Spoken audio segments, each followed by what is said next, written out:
Greetings, welcome to the Dividing Line. Good to be back here in Phoenix, Arizona, if only briefly, and it is brief. I have lined out an insane schedule for myself, and excited to mention that I got an email this morning, and it looks like we're gonna pray toward this end, and might as well put a plug in for some support here too.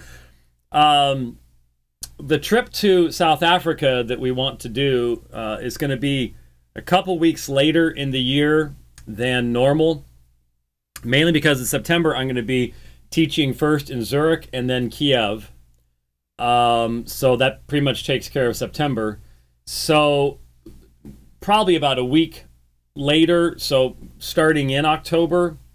And of course, we still need to raise funds for that. And really excited, hopefully going to be doing a series of lectures on Bart Ehrman's book, How Jesus Became God. Responding to that, I think that's going to be very important. But now, as of this morning, we are working on arranging a debate on homosexuality with one of the leading advocates of the gay Christian movement in South Africa. For the trip in South Africa. So still got to get there. So if you'd like to see that debate take place, then there's a it's store.aomin.org/travel.html. See, I'm memorizing it. So if I'm excited about that, and we're going to try to get one of the pastors of one of the churches that I've spoken at each time I've been down there to join us via Skype when I get back, and we'll talk a little bit about that. So excited about that, but just incredible months ahead as far as like I said, just going. Gone more than I'm here, I think, for a period of time, and for 2 months that'll be overseas more than I'm in the United States. It's going to be insane. Anyway. I obviously was gone when in fact, I was leaving. I was heading out the door Friday morning. I went up to Flagstaff for the Building Tomorrow's Church Conference when the Supreme Court of the United States, when we talk about rendering decisions, I have a hard time anymore looking at Supreme Court decisions as decisions, because in the country I grew up in, those words had meaning. That is, though already there were fundamental cracks in the foundation, I realize that, but the idea was that you had a source and were drawing your decisions from this source. At least that's what we were still taught to believe. Maybe I was naive in my younger years, and we're just now seeing it much more obviously. I don't know. But anymore, words don't have meanings, and rights are derived from autocratarism. It's a new term. I just made it up. Pantocrator is the creator of all things. So autocratarism. We now live in a society of self-created beings. We are all autonomous now. And autonomy is now the central dogmatic assertion of the religion of secularism. And that's what allows Bruce Jenner to decide that he's a woman. That's what allows 8-year-olds to decide that they're not the gender that they are, and hence we can fill them with drugs and things like that because they are their own creator. Talk a little bit more about that later on. But anyway, so I haven't had a chance really to comment. I did a brief video while I was up in Flagstaff. And by the way, did have a wonderful time at the conference. Was run really well, and it was encouraging to meet young Reformed Baptists from around the United States, and one from Canada, and I think one from Mexico. So they got an earful from me because I spoke just hours after all of this happened, and so it was pretty quiet, especially during my first presentation. I think they've been posted. I think I saw on Twitter. I think they've been posted. I think I saw on Twitter that they had been put up. So if we need to track them down, I need to put them on the blog and stuff like that, so others can see them as well. But it was pretty quiet in there because I reminded them that on September 11th, 2001, I said that was the first day of class at Grace Christian School. That was the year I was teaching Bible at Grace Christian School, and I said to those teenagers when they came in that day, I said, "Your life changed today. You don't know that yet, but your life fundamentally changed today."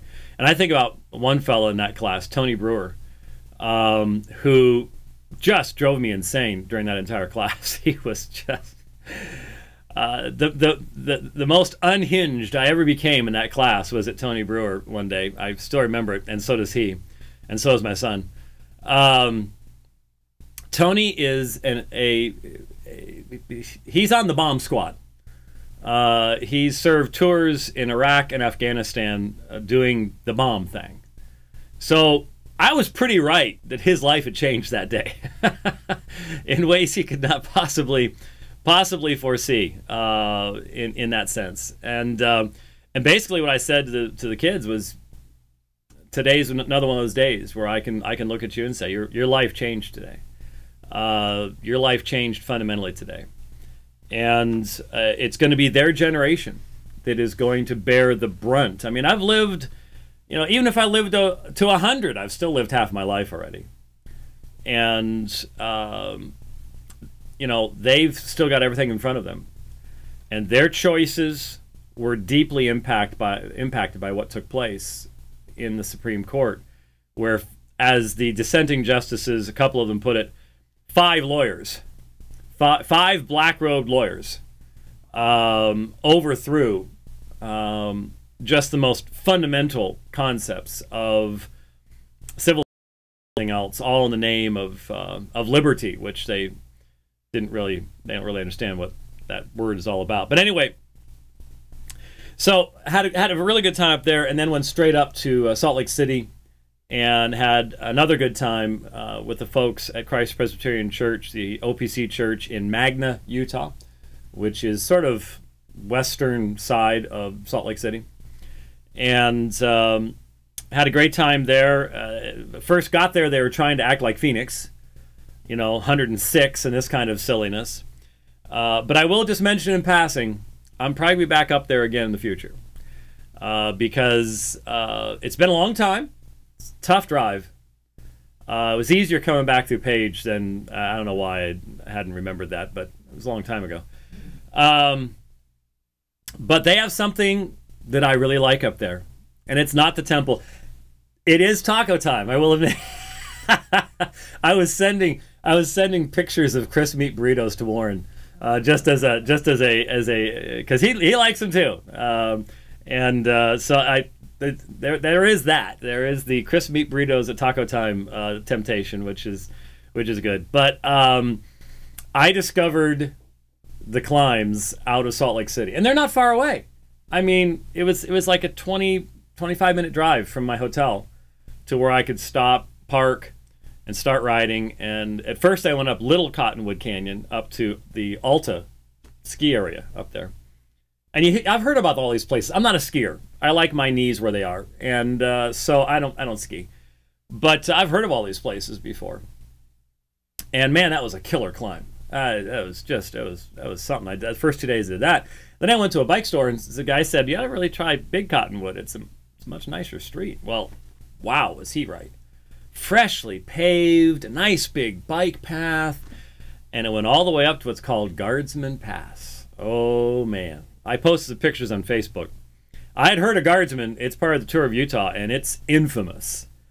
12% grade with straight drop off to your right, and you're on the right side of the road. So it's woohoo! And coming down it, I want disc brakes. I'm getting a bike with disc brakes for doing that kind of stuff in the future, because wow. But just fantastic, fantastic riding up there. So, by the way, just in passing, I will be speaking in Denver on this coming Sunday, assuming that I don't end up falling off one of those mountains on Saturday, because I will be riding in what's called the triple bypass ride on Saturday. So, but supposed to be up there on Sunday at L2 is the website for the church, I think, and I'll be speaking on Islam while I'm up there. And so if you're in the Denver area, then feel free. Nah, you know what's wrong with that? What? It blocks the screen. No, it doesn't. Well, as long as you put it back, it's not going to. But right now, it's blocking the screen. So anyway, so good time up there, but it did keep me from having the opportunity of interacting much. Now, we are going to be doing something this afternoon with Jeff Durbin and Apologia. Unfortunately, it's not going to be quite what we wanted to do. We were providentially hindered at one point today. And so, we're just going to have to trust the Lord to put the people together that, just make it work. But we're going to be addressing this as well with Jeff and some others. And so it is important to address this. Have you noticed how things have changed in 1 week? Just a little over a week? I sure have. Have you noticed? Let me give you an example. Matthew Vines. Matthew Vines is a 25-year-old college dropout. And yet he just excused his refusal to defend his position in debate. For me, it's because all I can do is compare homosexuality to bestiality, incest, and pedophilia. That's all I've ever done, folks. You listen to my response, my 5-hour response to Matthew Vines, my 5-hour response to David Gushy. That's all I ever did. I never discussed anything else. Right? Right. And then in the same comment thread on his Facebook page, he dismisses Michael Brown as not being a meaningful scholar, because I don't see him being cited. He's a 25-year-old college dropout. He can't read the original languages, and he's saying, Michael Brown, he's not really a scholar. Really, fascinating. I think they recognize that that on the one hand, they want to project the idea that we are training people to go into churches and, from our perspective, subvert the very faith of the saints. That's what the revisionist project is about. Is attacking the very foundations of the Christian faith from within churches. But the idea is we will train you to do argumentation within churches. I've said in the 40 answers thing, he posts those 40 questions, and someone on Twitter sent it to me. I thought, you know what? Let's be brief, but let's answer these. And I did. And I said, I'll come to your conference, place of your choice, and I'll debate you and Brownson and Gushy all at the same time if you want, or in series. Everybody knows that's not going to happen, and it has even less chance of happening now, because from their perspective, they have all the momentum, and it would be foolish to give voice, because now what they recognize is we've got the media in our pocket. We have the millennials in our pocket. They will not critically examine what we're saying. They will not look at what we're really trying to do in a meaningful fashion. So let's just shut down any and all dialogue with anybody who can meaningfully challenge us.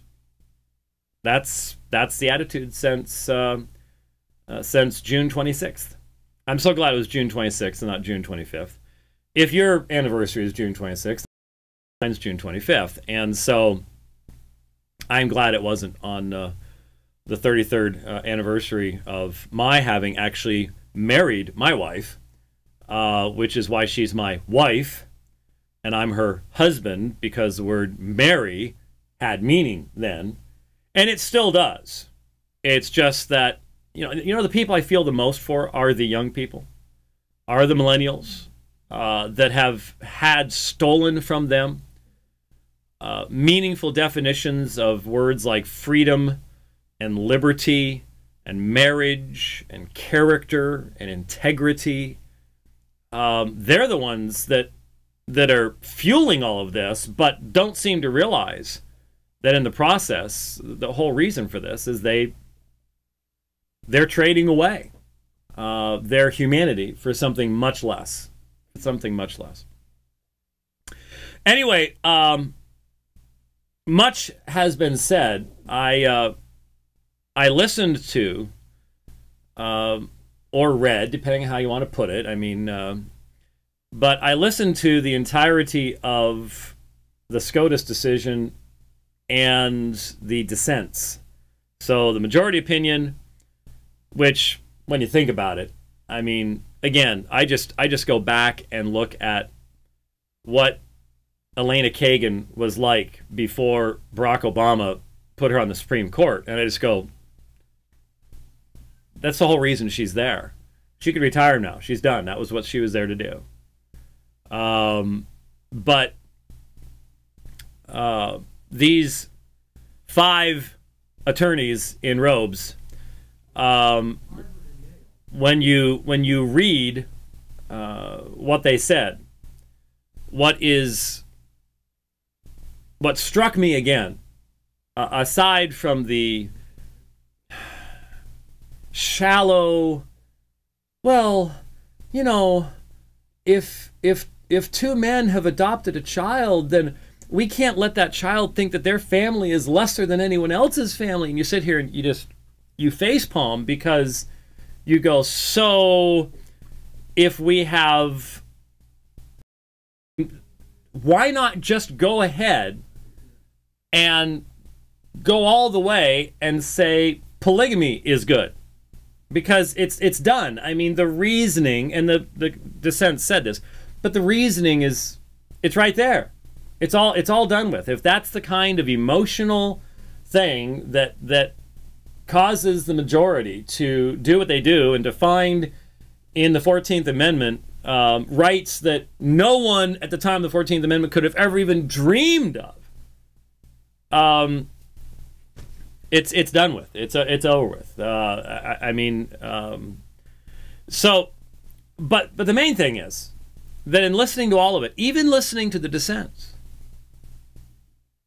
there is no, from a Christian worldview, there was no meaningful discussion of the real issues. Because you see, all the way back to Lawrence v. Texas, you can no longer talk about morality or immorality. Well, you can in a passing sense. It is moral to create rights so that people are quote unquote equal. That's the great morality. Even if you have to destroy everything that's good, honest, and just in the process. But you can't talk about any sexual behavior as being immoral. So, you know, I mentioned this when the Doma case took place. If you listen to the argumentation, there was not a single word about morality or immorality.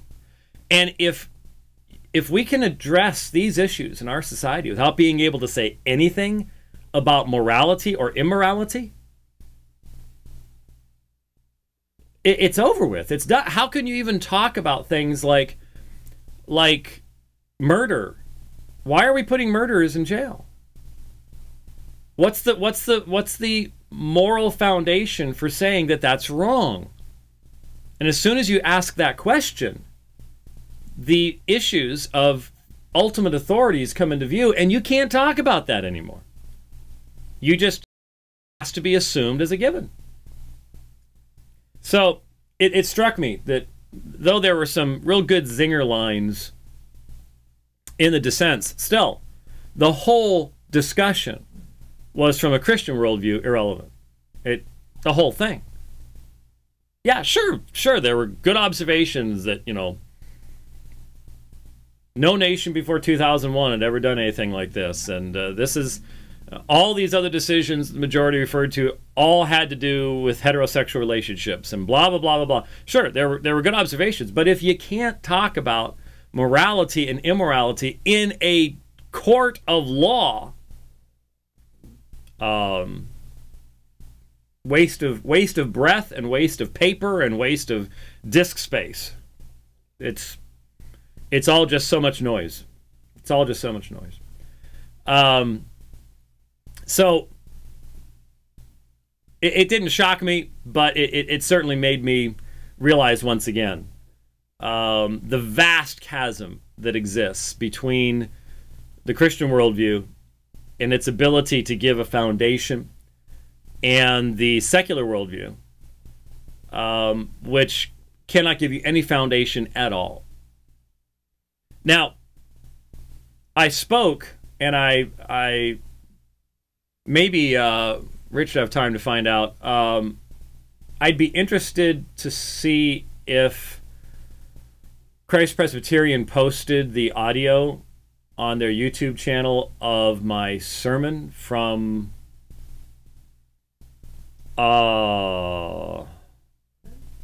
Sunday morning. Yeah, Sunday morning.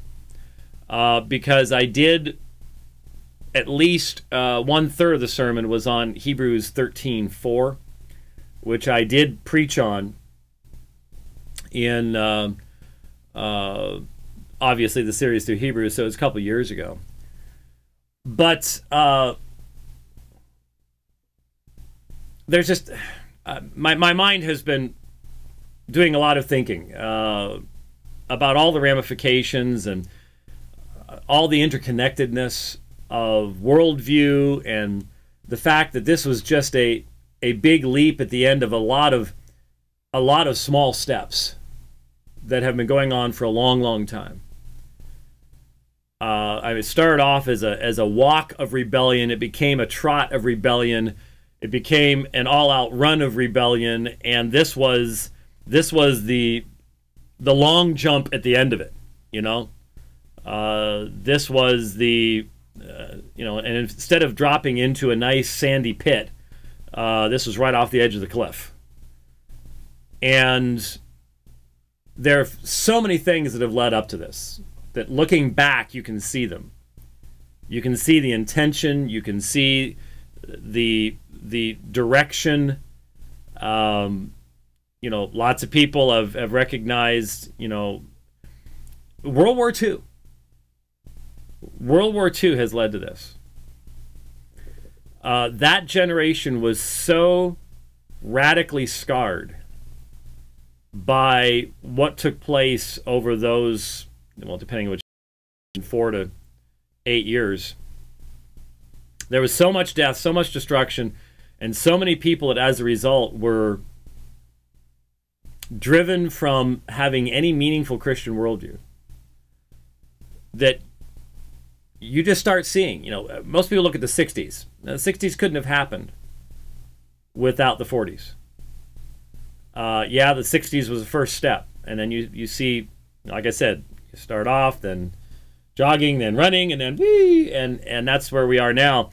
But there were so many things, so much that has had to come together. Somebody on Twitter was just asked, and a lot of people have mentioned this, if it had not been for the advent of medical capacity so as to provide for quote-unquote birth control, in the sense of removing from sexuality anything that has to do with recognizing the need for commitment between a man and a woman because of the responsibility they bear in bringing forth life. This could never have happened. But remember, when was it? About 3 years ago, there was a... Who was it? I think for some reason I think it had something to do with Campolo, I think. But I remember seeing a video about 3 years ago, and I remember mentioning it because I saw it in here, where you had these homosexuals, all these homosexuals there, and they're just talking honestly about the fact that the reason they love homosexual sex because they don't have to worry about having kids. It's great. We don't have to worry about pregnancy because pregnancy is a horrible thing. Remember when Barack Obama said, you know, I try to teach my girls morals, but if they slip and fall, they shouldn't be punished with a child. Remember that? Children are a punishment. And then you see what happens when you have an entire culture where motherhood and fatherhood become disconnected from one another. Remember in Matthew 19, he will leave his father and his mother and cling to his wife. The idea is that father and mother are still together.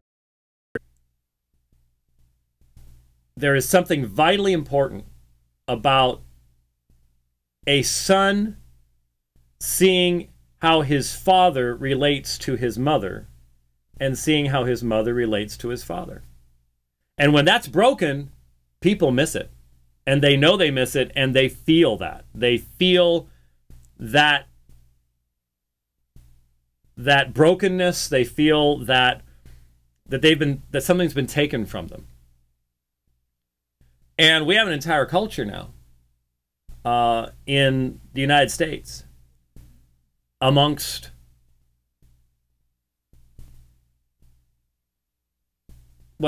you have amongst blacks in our culture. And this is something that black Christians talk about all the time. Well, meaningful black Christians, not cultural black Christians. There is a difference. You all know that. Cultural black Christianity, which is basically a political movement, not a religious movement, is completely different than the people who are actually serious about the Bible and the gospel and things like that. They're the ones, the Vody Balcoms out there that they get to preach on this, and us pasty white guys, we say anything about it, we're automatically bad, evil, and everything else. But I saw a horrific article this morning about a 14-year-old being charged with murder for the rape and then burning of a 16-year-old girl. He's 14. He's 14. Yes, he's black. She was black. And the vast majority of children born in the black community do not have a father. And you see the horrific behavior of these young men. And we dismiss it because they're kids, and nobody grows up now until they're 30. You know, in Jesus' day, you became a man at 13. Now it's 30. But we hardly even talk about it. You know, you just mention, oh yeah, but you don't want to go to Chicago, don't want to be after dark, you know.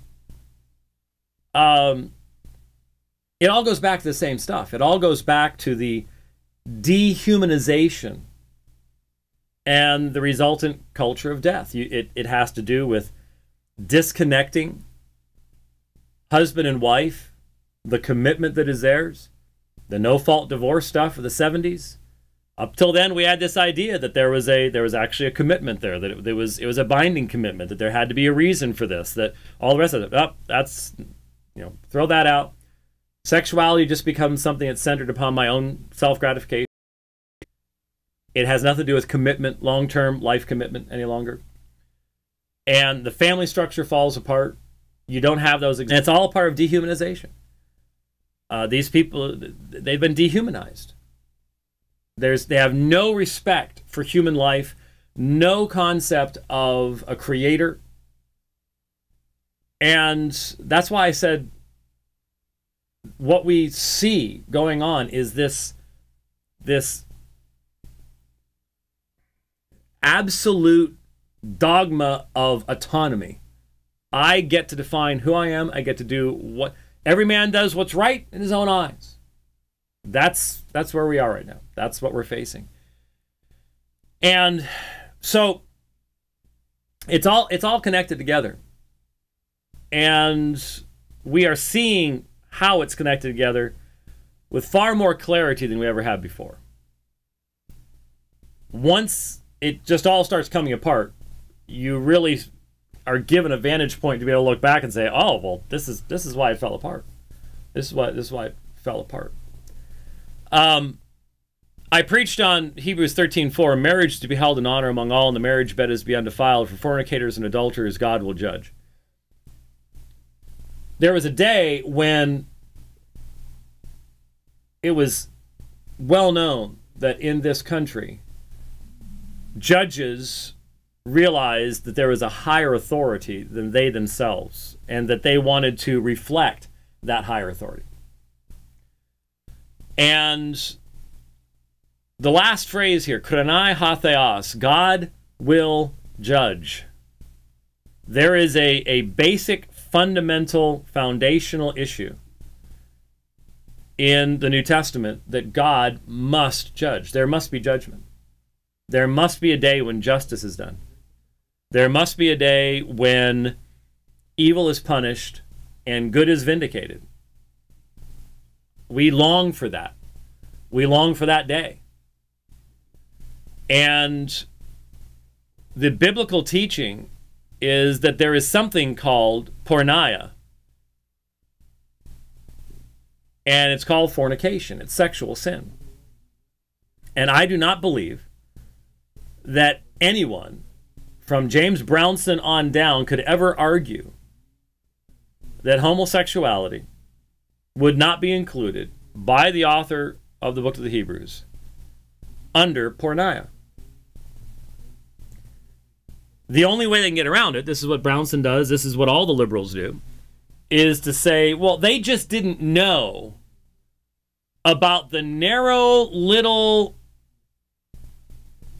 category of homosexual behavior that we're trying to defend. Now, we won't actually criticize and we won't actually speak out against the majority of homosexual behavior and how it manifests itself. We won't speak out against the gay parades where they've got 5-year-olds twerking and think it's wonderful. We won't speak out against all that stuff because that's our base. We have to be very loving. But we'll only defend, and we'll make it sound like what we're talking about is just this narrow spectrum that nobody in the Bible knew about. Nobody in the Bible knew about people who just want to have a monogamous, lifelong, committed relationship. That's the mantra. That's the mantra. So they have to basically say, well, yeah, for this author, when it says the marriage bed is undefiled, they never would have thought of anything other than heterosexual marriage. But that was their ignorance. And so you have to begin with a lower view of Scripture.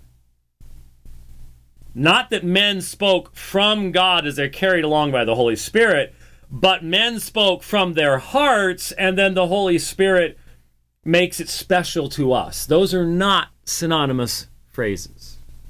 They are not synonymous phrases. And the results are not the same. It's interesting, especially if you have listened to the many times that we have had to address the issue of arsenokoites in 1 Corinthians 6, 1 Timothy 1, and the revisionist efforts to redefine that term. Its meaning is clear. Its meaning is easily established. Its origin and source is found in specifically Leviticus 20:13, but also Leviticus 18:22 in the Greek Septuagint, and it refers to a male homosexual. And when coupled with malakoi in 1 Corinthians 6,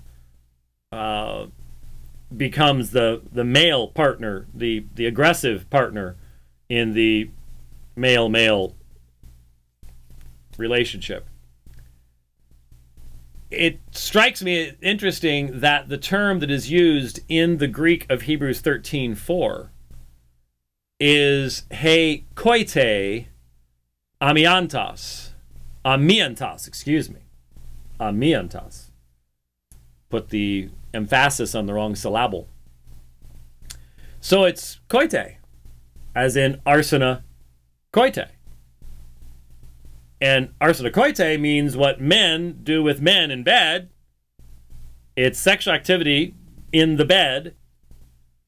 And so here, the koite is directly related to hagamos, which is marriage. So the marriage bed, that's why the translations render it the way it is. The marriage bed, defined by gamos, which in that context can only be heterosexual, is undefiled. What does that mean about the Episcopalian Church, which very quickly capitulated totally and is now doing pseudo-marriages, profaning the name of Christ in the process and profaning marriage in the process?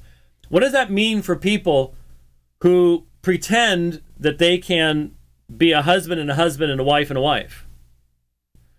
What about that gamos? Well, it is not amiantos. It is defiled. It's defiled. And the very next word is pornus. Porneia. Fornication. When you defile the marriage bed, the result is fornication or adultery. Both are there.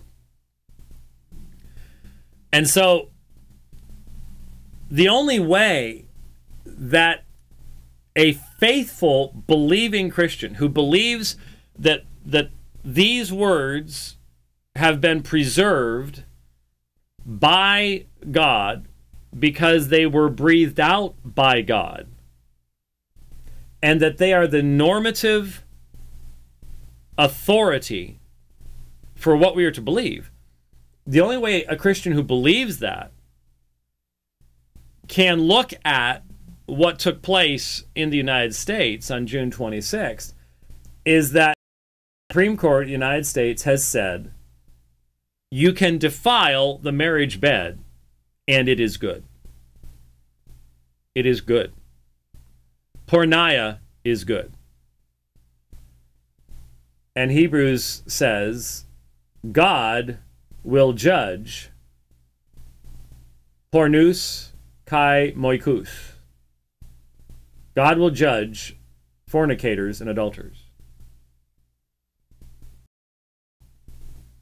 You can say, no, I don't think he will. I don't think he will. I don't think God's going to judge anyone. You can say that if you want. But just be honest and say, I reject what is written in the New Testament. I abhor it and I reject it. And that's your right. And you will be, you know, you only have a certain number of years on the earth. And if you want to stand before God someday and say, yes, I heard your word and I rejected it, and you know, that's up to you. That's up to you. My job, if I care for you, is to warn you what you are going to be facing when you do that. And in fact, if I don't warn you, in fact, the people that show you the greatest disrespect are the people who, knowing that's there, will not tell you, will not warn you. At least when you look back, if what this is said and you stand before God someday to be judged for the deeds you did in the body, you're not going to be able to say, he didn't tell me. In fact, he told me it would be a good thing to hold these beliefs and engage in these activities. And so you're not going to be able to say that to me and to any other faithful Christian that stands firm on these issues. God will judge, and he will judge righteously. He will judge perfectly, but his standard is his own perfection. His standard is the very perfection that caused Isaiah, one of the most holy men in Israel, upon seeing him to say, "Woe is me, I am undone, I am a man of unclean lips, and I live amongst people of unclean lips." As soon as you see the holiness of God, every single pretense of self-righteousness will vanish instantly, evaporate, absolutely evaporate. So, what do we do now? Well, I know of at least 2 books coming out. I didn't get a chance to, I hope to get a chance to read the second one pretty soon. But there are 2 books coming out by 2 men, one of whom I know very well, one of whom I have not had the opportunity of meeting but respect greatly, which will probably both be out within a matter of weeks. I've already told you about Michael Brown's book. Albert Mohler has a book coming out as well. And I haven't had a chance to read it yet, but I will be reading it. Thank you very much for that opportunity of doing so. But there will be others. Those 2 are going to be helpful. Many of the others that are going to come out will be triumphalistic and will be a part of the tsunami that I've been telling you about for a long time of utter compromise and collapse. It's time to move on. This isn't a hill to die on. If we want to be relevant, this is where our society is, then we need to move on, which means that's a part of God's truth that we won't talk about anymore. That's a part of God's truth that we will be embarrassed about. That is a part of God's truth that we will say, we'll come up with a way around it. We'll come up with a way around it. And there's all sorts of books already out there that will allow people to do that.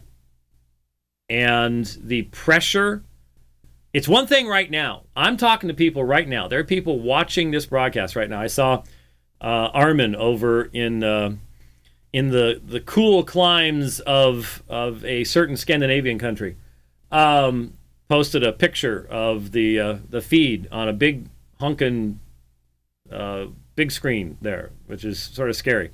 But especially since you've switched to this close view, you can go back and forth. The other view, has the lava lamp and stuff, and so you don't want to just stay with. There you go. It's much better. Right? There will be flowers in this shot within a couple weeks. I fell in love with a flower. You saw the flowers. Those things are gorgeous. I found a source of dried ones. I don't think that can survive down here, can it? No, these are dried. Oh, okay. I found some dry. I found a place where I could buy some dried ones. Okay, so you're going to bring old dead flowers in. Okay, yep. I got it. Yep. Okay. Yep. Yeah. But I ran those are the most beautiful things I had seen, and here I am climbing Guardsman Pass, and I stopped and got off my bike, got my phone out, and because they were just gorgeous, just gorgeous. But anyways, so thank you for getting off of the tight shot, which makes me nervous. Anyway, what was I talking about? There are people watching this webcast right now. They're sitting there going, "All right, yeah, yeah." 5 years from now, you will not be watching this, if it's even still on. 5 years from now, you'll probably be supportive of the suppression of our right to say the things I'm saying right now. And it won't be because of any radical thing in your life. It will be because of the regular, everyday pressure of standing firm on these issues. That's the far more effective way of changing how Christians view things. Is, well, you guys will become irrelevant. we can never become irrelevant, my friend. Christ died for his church. That's the most relevant thing in the world. What's irrelevant is every state and nation that passes away because it doesn't bow the knee to Christ.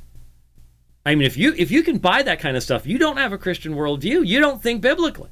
You're not even on the same page. Anyway, that sermon was for free. There will be many who will not be standing and applauding any discussion of this subject.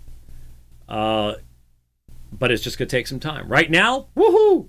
You know, I'll never give in. But when it's the daily grind, it's the I can't get a job, I can't advance in my job, etc., when that becomes the regular experience, you'll see changes. You'll see changes. I was going to say, you know, you want to talk about becoming irrelevant. I'm sure that they may have said things like that to Nero. I'm sure Rome fell. You can go through history, and yet the Christian church, the Lord has seen fit to shine the light in the darkness, and if what's relevant is the darkness,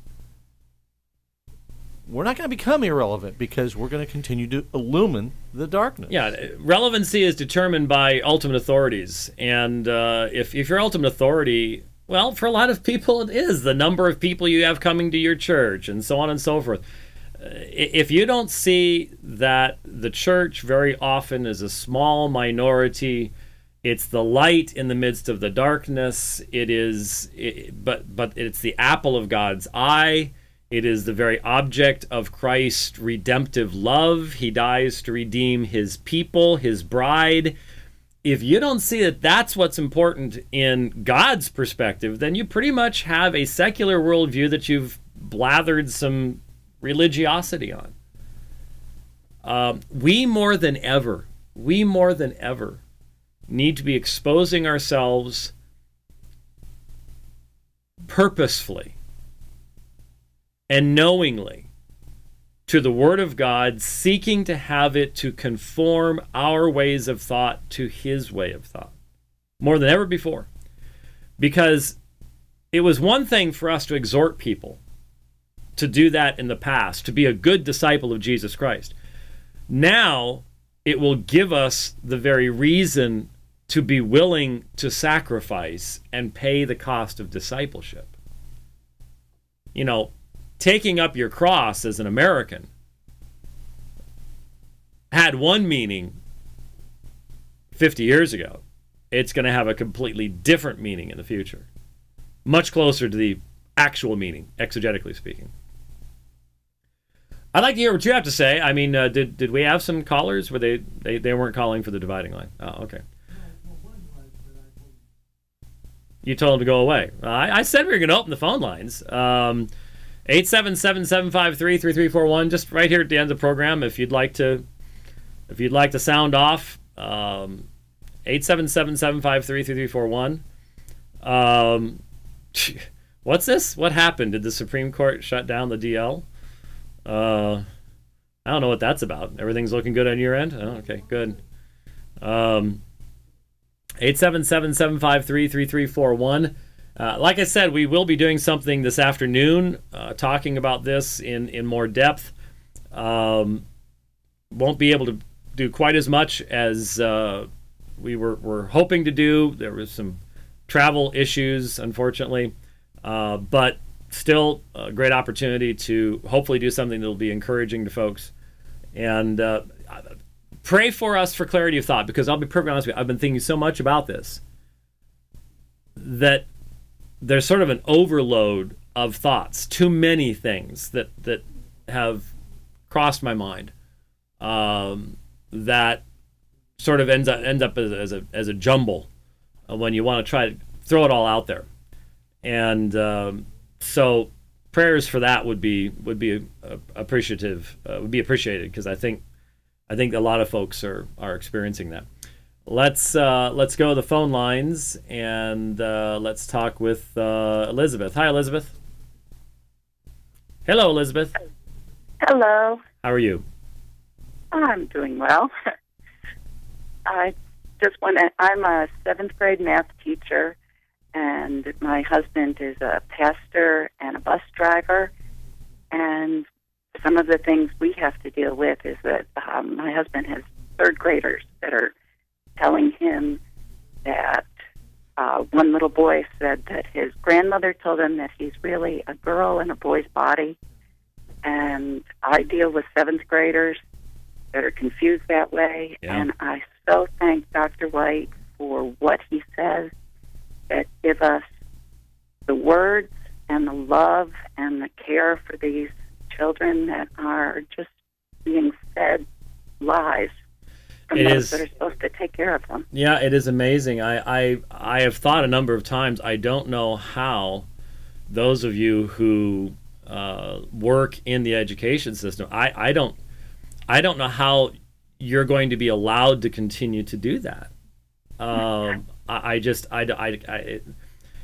There is such a strong emphasis on towing the line and having a consistent message, and now obviously math is math.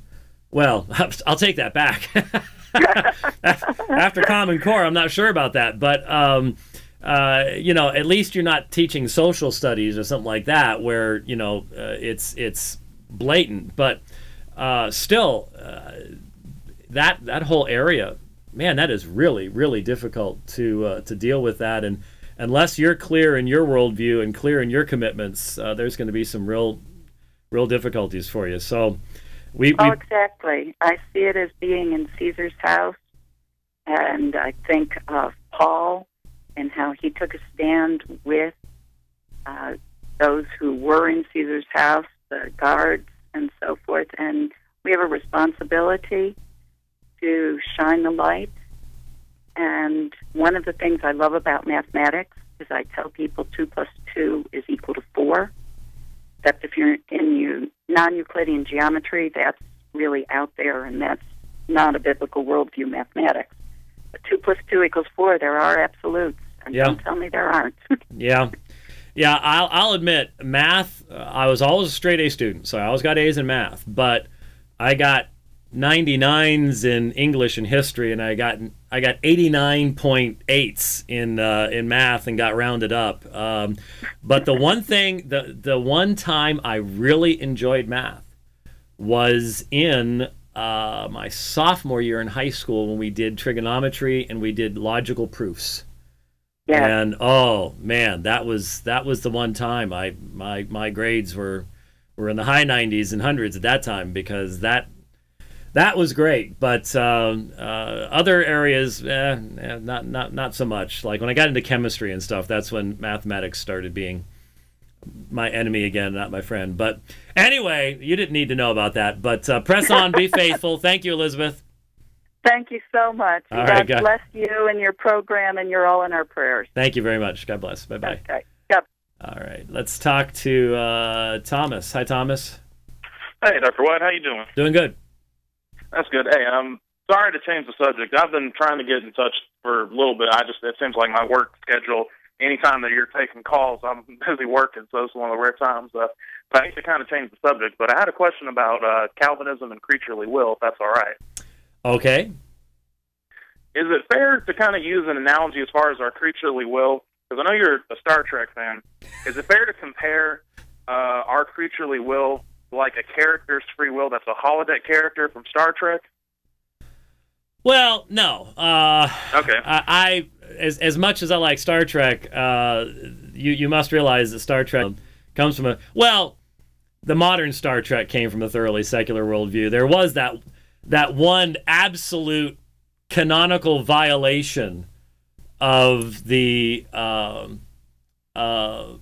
secularism of Star Trek in the original series.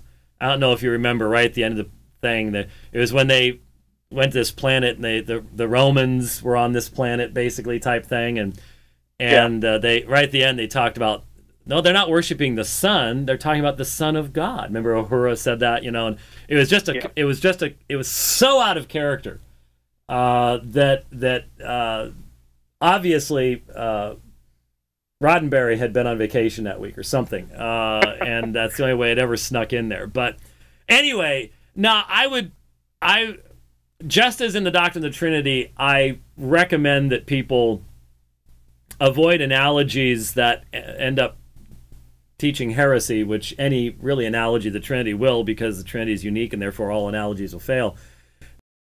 Give analogies in Scripture that provide us with what we need, and I think when we try to go beyond them to something else, that becomes dangerous and even damaging to our position. So I think that you know what I ought to do sometime is grab the predestination box off of the shelf in there. You know, it's still up. It's still in there. No. I'm not talking about the box of the light. Don't you remember the wooden box? Yes, it's up on the top shelf in the other room. I'm gonna have to. I wonder how that would look over video. We should test that. I think it could work. Yeah, I think it could work. By the way, there was another Star Trek episode where they talked about they had a guy in some station quoting Psalms right and left. Don't you remember that one? Oh, wait a minute. Are you talking about the original Star Trek? Yes. Quoting Psalms? Yes, he was quoting Psalms. He kept talking about the scriptures right and left, and he was driving the guy. It was like a missile silo. Remember when they went back to the nuclear age, and there's two guys in the silo with the keys, and the one guy kept quoting Psalms and talking about God this and God that, and the other guy with him, it was driving him crazy. But you do not remember this. No, I out-Trekkied you. Ha! I'm starting to think that that may not have been a Star Trek episode either. It might have been a movie. You're confusing. No, that was Star Trek. That was in the episode where they went back in time. Which time when they went back in time? They went back in time. Yeah, I was going to say. I mean, are you talking to, I don't have the exact episode number. I'm feeling challenged because the only one where they went back there was when they got that captain and beamed him out of his old jet before it blew up, and then they had to do the slingshot. One more time. Yeah, but I don't remember anything about any missile silos in that one. So well, no, there was one where they go back in time and they pick up that dude that was a human, but aliens had him because it was supposed to be a pilot for a new show that never got off the ground. And he does some work on a missile, on a rocket that's going up. That's the one.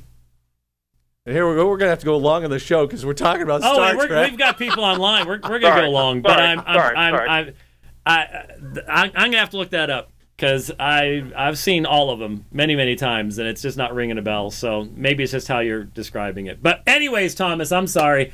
That's why I would avoid that. There are so many biblical analogies that the problem with a hologram type situation is that's artificial. And what I'm really concerned about, what bothers me there, is that one of the things I emphasize is that the incarnation, from a Christian perspective, demonstrates the reality and importance of events in time and man's will in time. I think that's one of the reasons why you see the struggle in Jesus, for example, in the Garden of Gethsemane. I mean, that's not a robotic or secondary type thing. There's a real struggle there. He has a real will. It's not death that he fears. It's becoming sin, obviously, that is the issue. But still, that incarnation demonstrates that time and the experiences in time are not just simply a holodeck or a puppet stage, that this is actually what God has chosen to do to demonstrate his own attributes and demonstrate his own glory. So it's real in a sense that none of those analogies actually, I think, can address. So I guess that's why I stick with a biblical analogy there. I hear you. Okay, that makes sense. I guess I'm still struggling then, I guess, with our will versus the hidden will of God and how all of that is working out. I'm still digesting that in my mind. Keep struggling, keep working on it, but the best place to do that is in the context of Scripture itself. All right, thank you very much. Thanks, Thomas. All right, God bless. All right, and let's talk with Mark in Minnesota. Hi, Mark. Hey, Dr. White, it's good to talk to you. Yes, sir. I got a degree in history from a secular college in Illinois back when I lived there. And then about 20 years ago, I can't remember the name of the book, but we had to read this book on the sexual mores of American troops and how they were negatively impacted, from a Christian worldview anyways, by the time in Europe especially. There was talk of massive prostitution going on in England before the Normandy invasion. And, yeah, it's just really eye-opening because I've never heard of anything like that happening here, but even the public parks became places where prostitution was just happening all over the place. And so what they said, my take as a believer, was that our guys went over there, they know that they're facing death, and for nominal Christians, they said, well, I might as well have a little fun and experience, sexual intimacy before I die. Right. And so it broke down their social mores that they had come from, the Christian basis of our nation. And then what it does when they come home is they know they've got this secret that they can never tell anybody because we're a society, and a church society especially, of shame back then, where you can't confess and say, I screwed up. You have to keep it a secret. And so then it totally hamstrings them from preparing the next generation to give a godly answer to the pressures of morality, and the 1960s happen as a result of that vacuum. Yeah. Yeah, and I think that has to be combined, though, with the dehumanizing violence. Sure. I know more about that in the pressure cooker of Tarawa or Okinawa or, that kind of thing. It all goes together. But, yeah, I was not aware of that. I was not aware of that. Yeah, I wasn't either. And it just, like you say, exactly. It's just one more thing, one more breakdown of their worldview, of their sense of morality, and of who they are as Americans and, cultural Christians at the time. So, yeah. Well, I appreciate that insight, Mark. You're very welcome. All right, God bless. Thank you. Thank you, you too. All right, bye-bye. I do need to. There is a Twitter thing. Well, we'll get both Carlos and Josh in here. We can go a few minutes late. No, the network is not going to get on us at all. Because there is no network. But 1689 Black RBAP, Reformed Baptist, did remind me of something here on Twitter. Captain Kirk, mankind has no need for gods. We find the one quite adequate. I remember that quote. I do remember that quote. That was that the one with No, that's Kirk. No. Well, yeah, Kirk was in Undiscovered Country, but that was a movie. This was in the series, and I think it was with Apollo. Remember when Apollo wanted them to worship him and all the rest of that stuff? And I think that was that one with Apollo. I'm not sure, but yes, it's Star Trek Day on Alpha and Omega Ministries Dividing Line. Whatever. Yeah. All right, let's talk with Carlos. Hi, Carlos. Hey, Dr. White. So apart from the usual pleasantries everyone goes through, direct straight to the meat here, I was thinking about the hedonistic paradox. You familiar with that?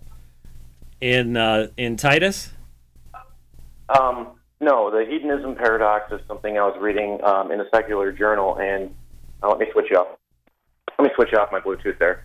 The hedonistic paradox is basically the more pleasure you seek, the more discontent you are with the pleasure you have. So you continuously seek additional pleasures. Are you familiar with that paradox at all? No, but it makes sense. I mean, if your focus, it's sort of a basic Christian teaching that if your focus is upon satisfying your physical lusts, you can never get enough. You will become a slave of that which you seek to experience. So maybe that just sounds like sort of a philosophical way of saying the same thing. That probably is. Everything pretty much goes back to the premises and principles of God, but it seems to me like when you do actual research and what the world has to say about it, it matches a lot with what we're seeing with the current LGBTQA, whatever you want to call it, movement. Because with the hedonistic paradox, the more a person gets into it, the more violently in some cases they'll lash out and react against others who do anything that, of course, kills their buzz. Right, right. Well, yeah, there is. I think there's a lot of reasons for the dedication of homosexuals to their movement. That would be part of it, but I think even more than that is the suppression of the knowledge of God, and the fact that they want people, that they demand that people celebrate them and their sexuality.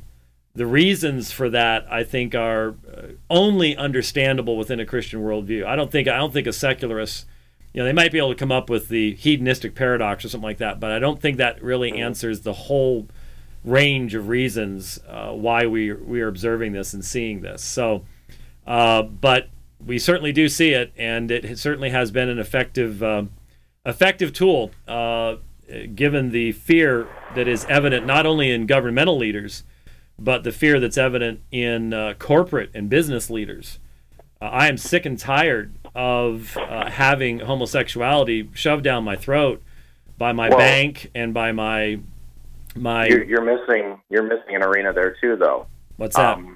Something it's in the family system as well. Something that not to get too into the weeds, but I've actually had issues with a couple of my kids turning to homosexuality and being told that, hey, you can't parent them this way anymore because it's detriment to them. So, people like myself end up in a situation because of the changing climate and whatnot. Oh yeah.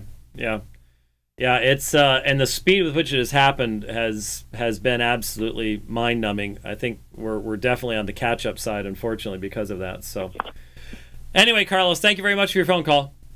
Thanks. All right, God bless. One more here. We went a little bit long. Let's talk with Josh. Hi, Josh. Hey, Dr. White. I had a question on 1 Corinthians 6. Uh-huh. I enjoy reading ESV, NASB, and I'll even compare Holman sometimes. And I noticed the NASB, when it's translating the nominatives in 1 Corinthians 6 in the list, it kind of keeps it as identities, like a person who is an idolater or a person who is a thief. But then I noticed in the ESV and Holman, it changed homosexuals and effeminate to one word, and it changed it to a practice rather than keeping it with like an identity that they are homosexuals. Rather than saying they are homosexual and are effeminate, it changed it to they practice homosexuality. And I was just wondering if you could explain that, why they would switch there, or again, I like ESV. I'm not attacking it or anything.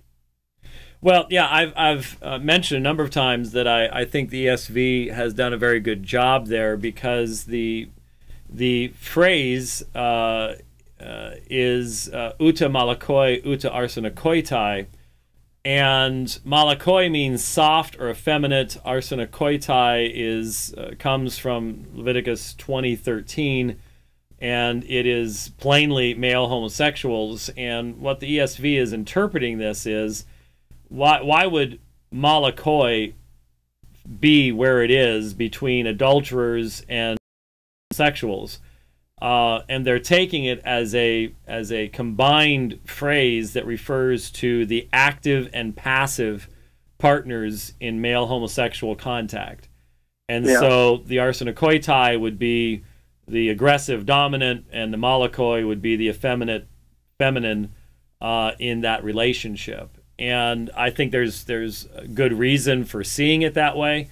And whenever I address 1 Corinthians 6:9 in my teaching, I make sure people understand there are two terms here, and that's why in most translations you see two terms being translated, but they are probably the ones that there's actually a descriptive here that is more descriptive than we might be comfortable with, actually. Right.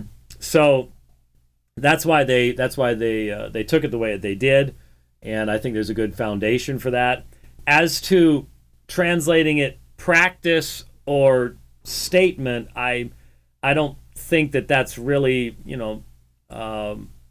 again, I obviously am one that doesn't look at English translations as the final word, and so I'm looking at it, and it's understood that arsenokoites is one who practices a certain thing and is marked by that certain thing. So whether you render it as men who practice homosexuality or as homosexuals, I don't see that that's not a big difference. A big difference, no.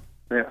Okay. No. Well, thank you. I've just been studying. I'm a youth pastor here in Kansas, and been reading Robert Gagman's book and your stuff, and Kevin DeYoung, and it's just been something I've been wondering about. So. Okay. Well, good. Thank you. There you go. All right. Thanks, Yes, Josh. sir. All right. God bless. Bye-bye. Good phone calls today. Thank you very much for participating in the program. And we went a little bit long there, but that's good. I think we'll be back a week from now. Yeah, should be. Got a long trip on Monday, but should be back a week from now. And if I recall correctly, that 1 week, that's the 1 week where we should be doing programs the whole week, I think. We'll see. But anyways, do pray for the recording this afternoon, and don't forget South Africa coming up and the neat opportunities coming up there. We'll see you next time on the Dividing Line. God bless.